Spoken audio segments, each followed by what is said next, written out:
Houthi తీవ్రవాదుల over యాక్షన్తో మండిపడిన America దాడులు ప్రారంభించింది. హెలికాప్టర్లతో రంగంలోకి దిగింది.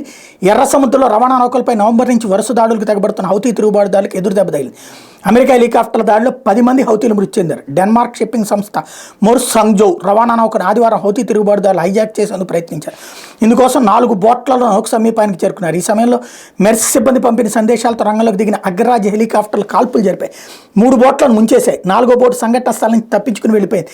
ఈ ఘటనలో 10 మంది హౌతీలు మరణించినట్టు తెలుస్తోంది. ఈ సంఘటన తర్వాత మెర్స్ సంస్థ ఒక ప్రకటన విడుదల చేస్తూ 48 గంటల పాటు తమ కార్యకలాపాలు నిలిపివేస్తున్నట్టు ప్రకటించింది. ఈ సంఘటనపై అమెరికా స్పందిస్తూ శనివారం కూడా మెర్స్ రవాణా నౌకపై హౌతీలు క్షిపణులు ప్రయోగించారని, వాటిని తాము తిప్పికొట్టామని చెప్పింది. మళ్ళీ ఆదివారం చిన్న బోట్లతో దాడికి ప్రయత్నించారని పేర్కొంది. అమెరికా దాడిపై హౌతీ తీవ్రంగా స్పందించింది. ఎర్ర సముద్రం అమెరికా సహా ఏ దేశం జోక్యం చేసుకున్న తీవ్ర పరిణామాలు ఉంటాయని హెచ్చరించింది. మరోవైపు గాజాపై ఇజ్రాయెల్ దాడులు కొనసాగుతున్నాయి. గడిచిన 24 గంటల్లో 100 మంది మృతి చెందారని, 286 మంది గాయాల పాలయ్యారని గాజా ఆరోగ్య శాఖ వెల్లడించింది. గాజాపై తాము చేస్తున్న యుద్ధంలో ఇప్పట్లో ఆగదని ఇజ్రాయెల్ ప్రధాని నెతన్యాహు కూడా స్పష్టం చేశారు. మరోవైపు అరేబియా సముద్రంలో వాణిజ్య నౌకలపై దాడులు పెరుగుతున్న నేపథ్యంలో భారత నౌకాదళం అప్రమత్తమైంది. నిఘాను మరింత పెంచింది. యుద్ధ నౌకలను ఇతర వ్యవస్థలు మోహరిస్తున్నట్టు పేర్కొంది. ఎర్ర సముద్రం, ఏడెన్ సింధు శాఖ మధ్య ఉత్తర అరేబియా సముద్రం గత కొన్ని వారాలుగా వాణిజ్య నౌకలపై దాడులు కొనసాగుతున్నాయి.